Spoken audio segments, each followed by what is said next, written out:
The following is a presentation of the Eagles Sports Network.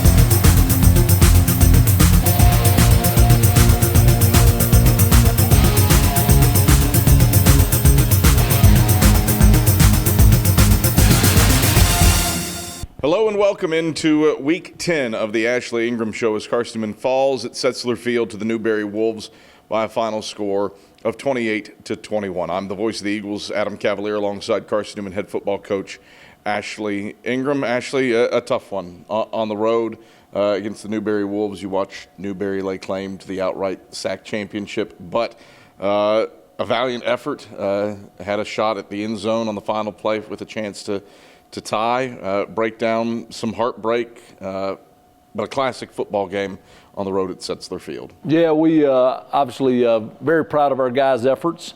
They fought to the last second, which they do every week. So I love that about our team. But, you know, we played a very good football team with a senior quarterback who's going to be, you know, probably SAC Offensive Player of the Year. He certainly will get my vote. And they just made a play or two more than we did.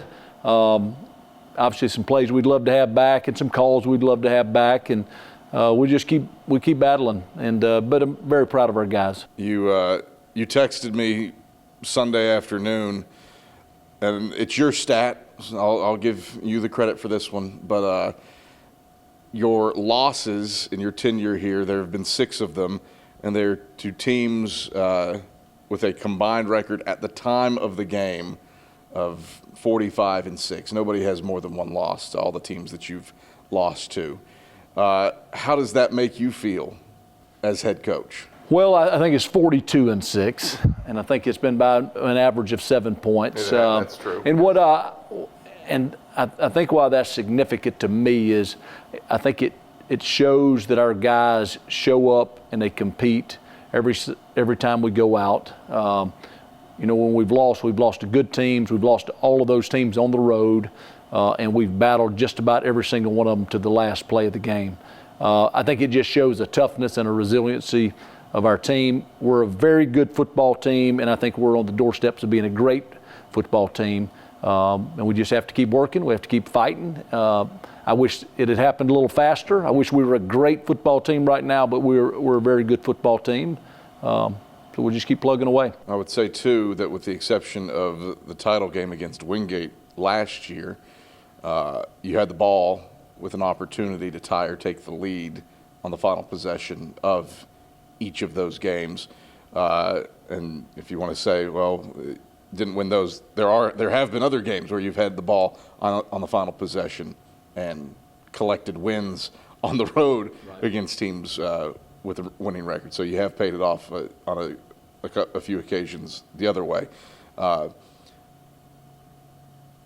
We don't have the full picture yet with the region rankings just yet, but the data may indicate that you still have a little something to play for, need a little bit of help, need a few teams to potentially lose to feel really good about it, and that could change when the region rankings come out later Monday afternoon. What's the attitude of this team need to be moving forward with potentially playoffs still to play for as you host Tusculum in the regular season finale? Right. Well, we have a lot to play for. You know, we have a game.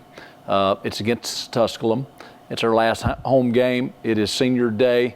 Could be the last time this group plays together. So we have a lot to play for. We have a very prideful group. It takes pride in their performance and preparation. We'll be ready. We will treat it like every other game. We'll try to play our very best. Obviously, we know Tusculum would love to come in here and beat us. So we're excited to play, excited for the opportunity, and all we can control is what we can control. I think we're going to be right on the doorstep. I think we're going to be an 8, 9, or 10 team in the region if we can find a way to win this football game, and then we'll see what happens after that. Carson-Newman falls on the road to the Newberry Wolves by a final score of 28-21. We'll break down the first half highlights when we come back after these messages on the Ashley Ingram Show. Believe in Nashville. Believe in Memphis, Chattanooga, and Knoxville. Believe in communities where people take care of each other. Believe in staying true to your word and treating others the way you'd want to be treated. We do, because we believe in you. We're Farm Bureau Insurance, and we don't just believe in Tennessee, we believe in Tennesseans. Farm Bureau Insurance, Tennessee's insurance company. When it comes to the things you love the most in life, you want an insurance company who knows you and cares about you. At Carriage Hill Insurance, that's not just what they do, that's who they are. Whether it's home, auto, life, or business, you'll get the best coverage for the best cost. From Tennesseans who know Tennesseans. Carriage Hill Insurance.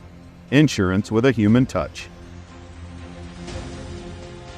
Hey guys, it's Mark from the all-new Rusty Wallace Hyundai, and we're proud to be supporters of the Carson-Newman Eagles. At Rusty Wallace Hyundai, we're home of the 200,000-mile warranty and 3 years free maintenance. And we want to wish Coach Ingram and all the coaches, players, and fans a great football season. So come and check us out at RustyWallaceHyundai.com. So from my family and all the Rusty Wallace Hyundai family, talons up!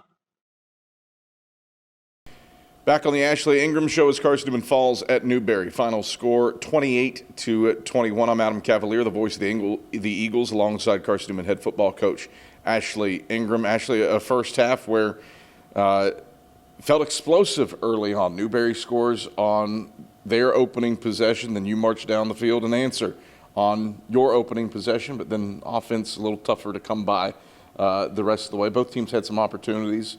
But your defense had a goal line stand. Offensively, you missed a 53-yard field goal at the end of the half with a chance for the lead.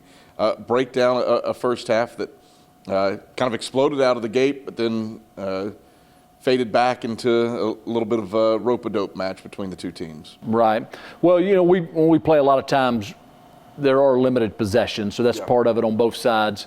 You know, they ran down the field and scored, which certainly we don't want to play like that. We answered, which was great. The next possession, you know, we stopped them. We had an opportunity on a play action pass. It was just off of Don's fingertips. We had a great goal line stand. You know, we drive it down, trying to get a little closer to the field goal range. Maybe had some opportunities there. You know, we hit the field goal, but you know, Coach Knight did a great job calling a timeout just before the kick, and then we missed it the second time. But you know, you're in a championship game and you're even at half and you get the ball to start the second half. You know, you got to still feel good about that. It did end up being a field position game in the second quarter.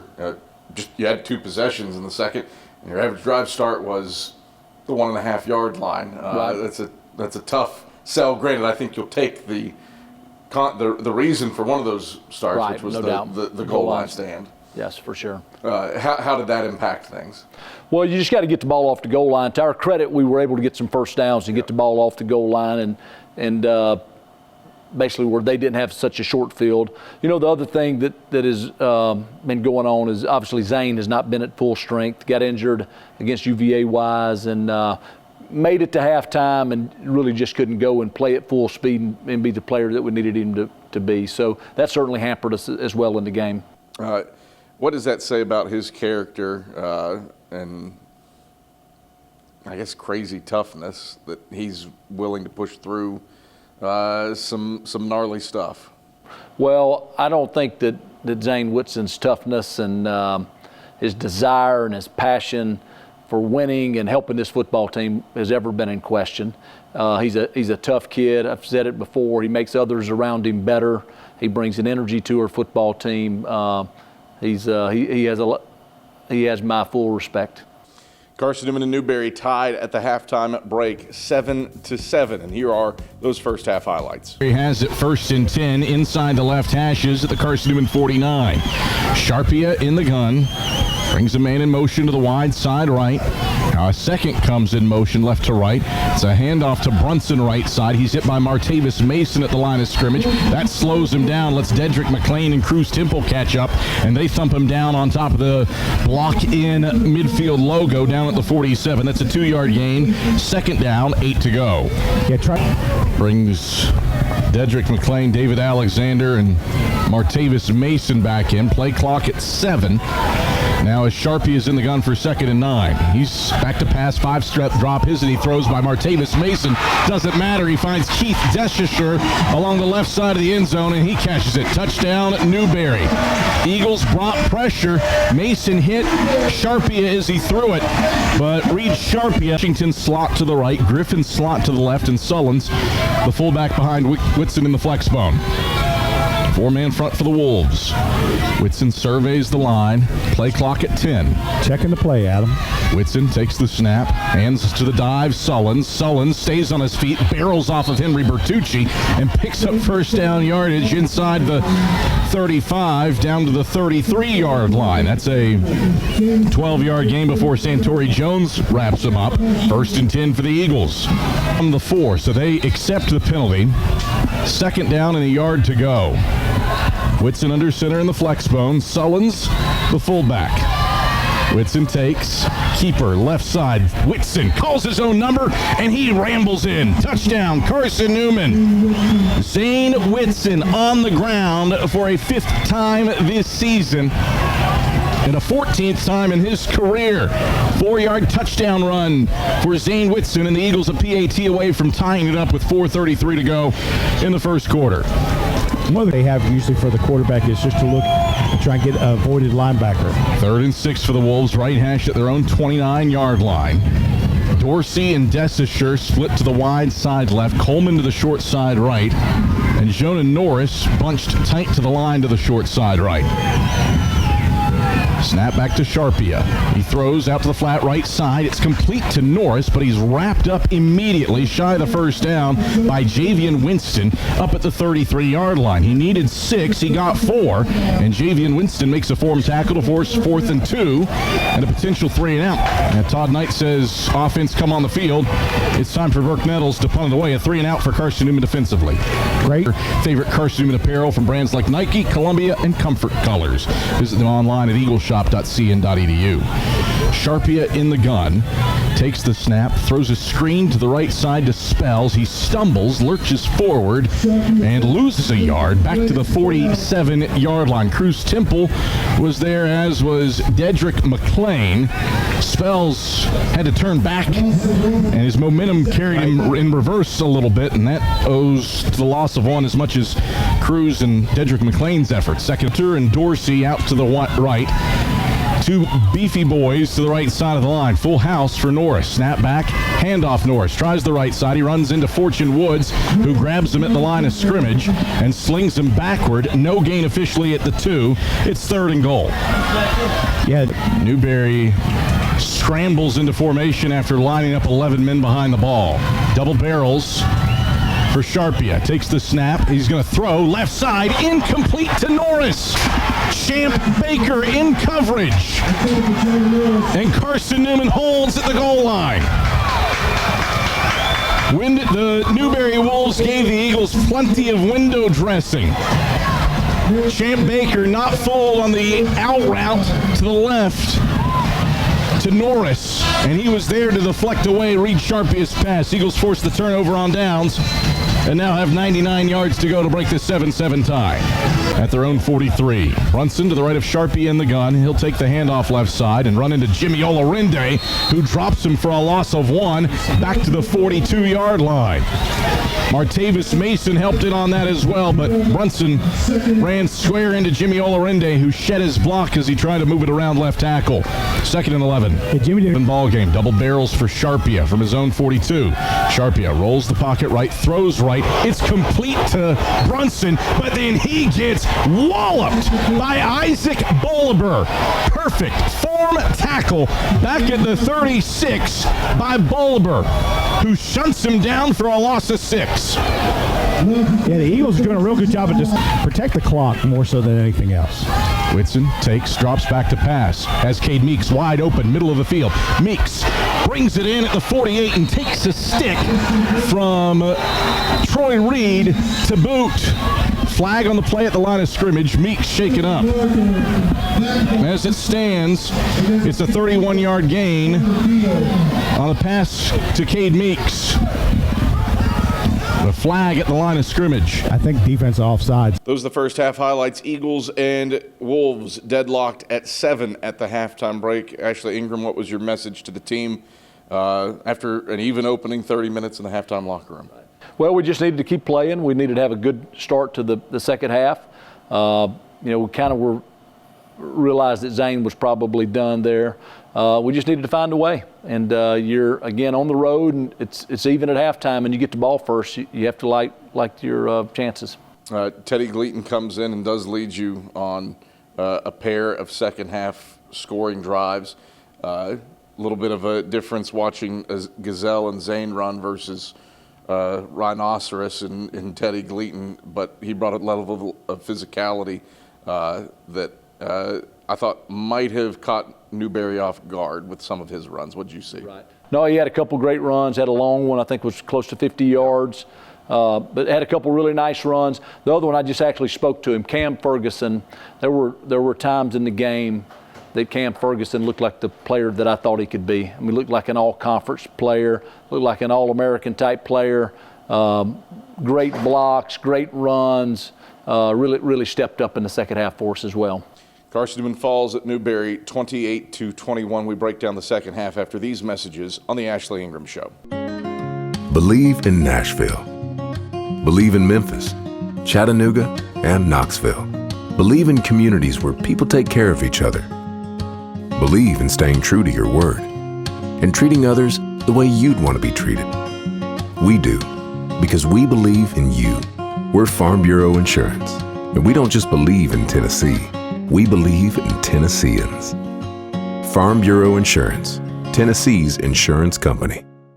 On game night, winning is everything. But life's big wins happen off the court. When you win a heart. When you win their trust. When you win their respect. First Bank's community banking is perfect for life's big wins because of what we're big on. You. Make us part of your team for life's biggest wins. Back on the Ashley Ingram Show as Carson-Newman falls at Newberry 28-21. Newberry now on the season 7-0 in games decided by 7 points or less, and they win their fifth game with a go-ahead score in the final 2 minutes of a contest. Ashley, you were in a tight game against a team that has been in a lot of those types of situations this season. What was your message to your team, knowing how good Newberry has been this year in close one-possession games late? Right. Well, they just got a very talented football team. Obviously, they've got a quarterback he's played a lot of college football, yeah. And he's very talented. He's very savvy. So none of that surprised us. I think being in the position we were to finish the game with the ball down, having to go down to score, I don't think that shocked us. We had our opportunity. We had a chance. Let's break down the two big moments in this one. You score a game-tying touchdown with under 2 minutes left, and for a team that has not had hardly any defensive breakdowns this year, did have a guy trip, and Newberry goes 70 yards to score the go-ahead touchdown with 1:48 to go. Was it as simple as a slip-up on that play? Yeah, you got to give Newberry credit. We can sit here and point the fingers and all those things, but they called the play, they executed the play, and we couldn't catch the guy once he started running. So just give them credit. They made the play. You've been in situations, not so much this year, but certainly last year, where your two-minute offense needed to click, and it did. You had the football on the final drive, marched it down inside the red zone, and had 4 cracks at the end zone.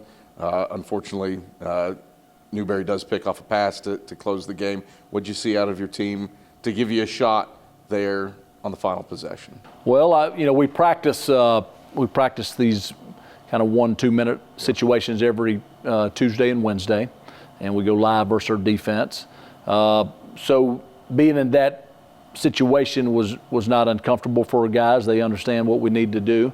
We managed the clock fairly well. We got it to fourth down, and we had an opportunity to throw the ball in the end zone to win the game.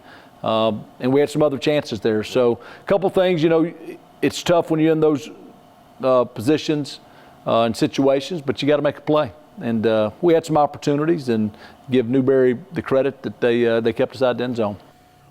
Last year, you look back to the SAC title against Wingate, and if you were to point to a game, you weren't blown out, but you didn't have the ball with a chance to do something late.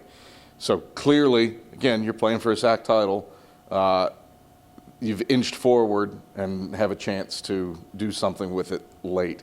What do you hope your team learns, especially for the underclassmen that have been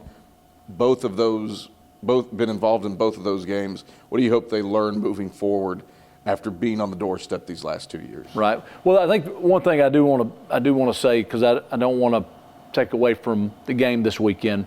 The win Saturday would have gave us an opportunity versus Tusculum this weekend to win it, because obviously Tusculum will have something to say about this as well. We would have had to prepare for this game. We're right there, and like I said, with those close losses, we're a very good football team that's on the doorstep, that's knocking on the door to being a great football team. We have to take the next step. We have to step up, and we have to make some plays. We have to get out and recruit, and we have to continue to elevate our talent level. We've redshirted basically every freshman in the program almost for 2 years, so hopefully that'll pay dividends for us down the road. We're almost there, but we're not quite there. Is there a lot of reasons for that? I'm sure it starts with me. I can do a better job. Our coaches would probably all tell you they can do a better job. And our players will continue to work and push, and we'll try to get better. Carson-Newman falls at Newberry 28-21, and here are those second half highlights. The flag at the line of scrimmage. I think defense offside. The NCAA playoffs. Gleaton's under center in the flex bone. Sullins, the fullback behind him. Fake the dive, pitch it right side for Ferguson. Ferguson springs around a blocker, spins around, and has first down yardage over the right side numbers across the 35 up to the 38-yard line. Santori Jones spun him around, but not before Ferguson picks up 14 yards and a first down. Yeah, to the short side right, Carroll to the wide side left, Ferguson slot right, McCoy slot left, Sullins the fullback. Gleaton turns to Sullins, now gets back under center and takes the snap. Fake the dive, pitch right side, McCoy. McCoy along the right sideline, good gain, close to first down yardage. Where'd he step out? Shy of first down yardage. He's out of bounds down at the 39-yard line. That's an 8-yard gain. Willis, the guy that shoves him out. Down and 4 to go for the Eagles. Right hashes at the Newberry 29. Shotgun for Gleaton. Takes the snap. Quarterback power left. Gleaton has first down yardage. Spins off a body. Lurches forward. Stays on his feet to the 15. Pyle continues to push. Down to the 10. Teddy Gleaton, a man's run. 19 yards and a first down for Carson-Newman. Santori Jones, the first contact. Teddy Gleaton got a whole lot more after that. Yes, he did, Adam. And Grant has Bradley to the slot to the right, McCoy in the slot to the left. Sullins is the fullback. Carroll split out to the short side left. Williams to the wide side right. Gleaton takes option pitch right side McCoy. McCoy gets to the edge. He's across the 10. He's across the 5, and he is diving for the pylon, but is short and knocked down by Willis down at the 1-yard line. It is really close to first down yardage. The officials haven't moved the chains, and it'll be second and a yard from just beyond the 1 line. Looking for the lead with 5:20 to play in the third. Gleaton comes down under center. Tush push. He takes the snap and burrows into the paint. Touchdown, Carson-Newman. Teddy Gleaton calls his own number and scores his third rushing touchdown of the season. The quarterback sneak has Carson-Newman in front for the first time today. It's 13-7 with 5:04 to play in the third quarter. to play the ball. Sells to the right, Norris to the left, first and goal from the 8. Charpia keeps and takes it to the right. He evades Makai Brown, but he won't evade Cruz Temple, and he loses a yard back to the 9. That's the first sack of the day for Carson-Newman defensively. At least that's if it is scored that way. That's how I would score it, is that was an obvious pass play. Right. second straight week with a sack for Carson-Newman defensively. 3rd and goal from the 3 for the Wolves. Trips to the wide side right. Sharpia takes, rolls the pocket right now, steps up, looks to run. Sharpia slings it middle of the field. It's complete. Touchdown, Newberry. Richmard Melian was in coverage on Rico Dorsey, but Dorsey stopped. Sharpia saw him, and he rifled a 3-yard dart right to Rico Dorsey for his 6th touchdown catch of the season. And the Wolves with 12:29 to play in the 4th. Gleaton under center in the flex bone. Takes the snap, will give to Sullen. No, pitch it right side for Ferguson. Ferguson has the edge across the 30. First down yardage past the 35. And he's shoved out of bounds by Kennard up at the 42-yard line. 17 yards for Cam Ferguson. He's up to a team best 63 on 4 touches for the Eagles.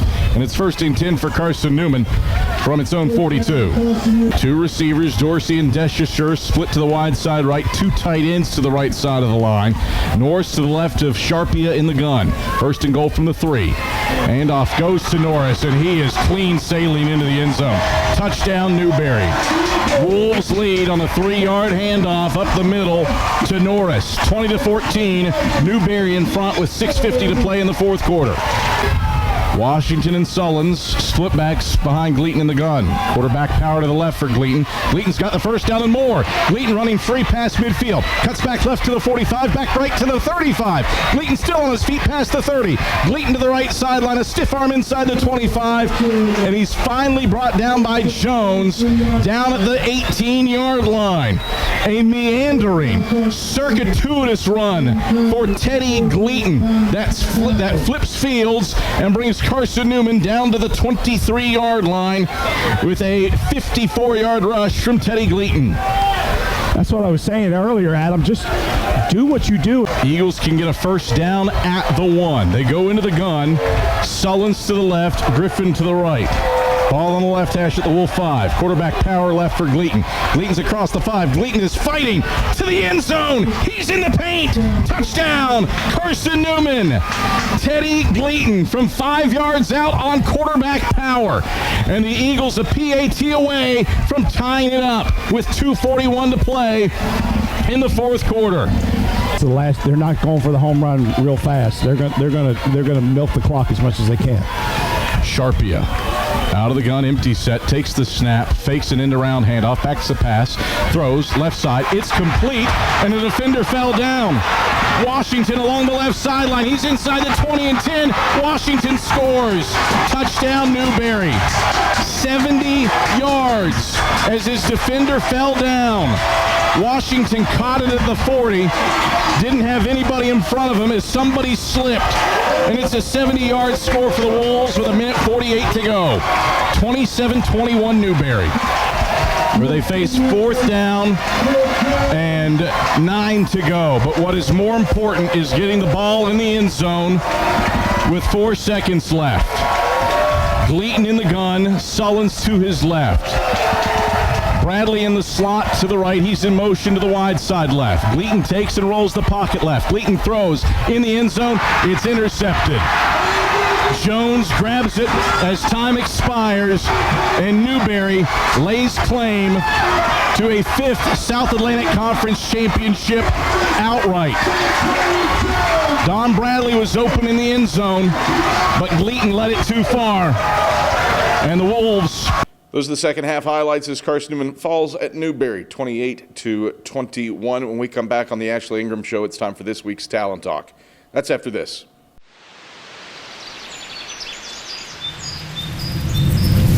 At Carson-Newman, we're not just creating nurses, we're shaping leaders.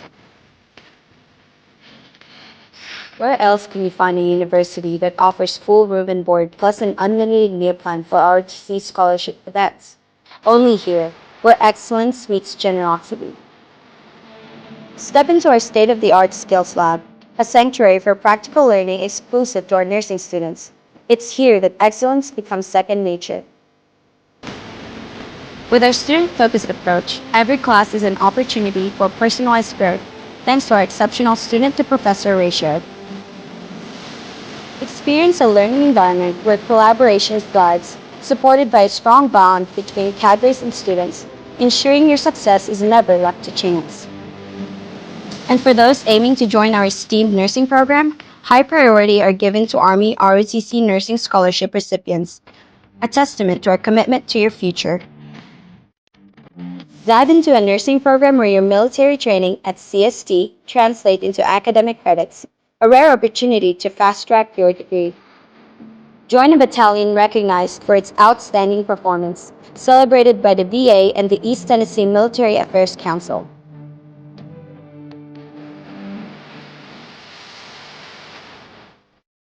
This is where leaders are born, when you're not just prepared for the future, but you're prepared to lead it.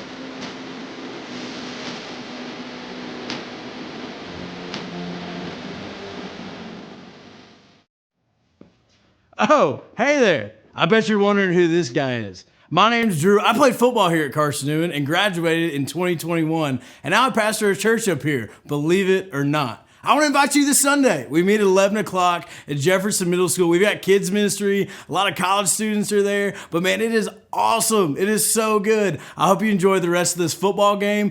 Come to church Sunday, 361 West Broadway Boulevard. Talons up. Go Eagles. Let's go inspire people to follow Jesus here in Jefferson City. All right, back on the Ashley Ingram Show as Carson-Newman falls in Week 10 at Newberry, 28-21. Time now for this week's Talent Talk. And this week, walking the field with Andrew Rogers, it's Zach Williams.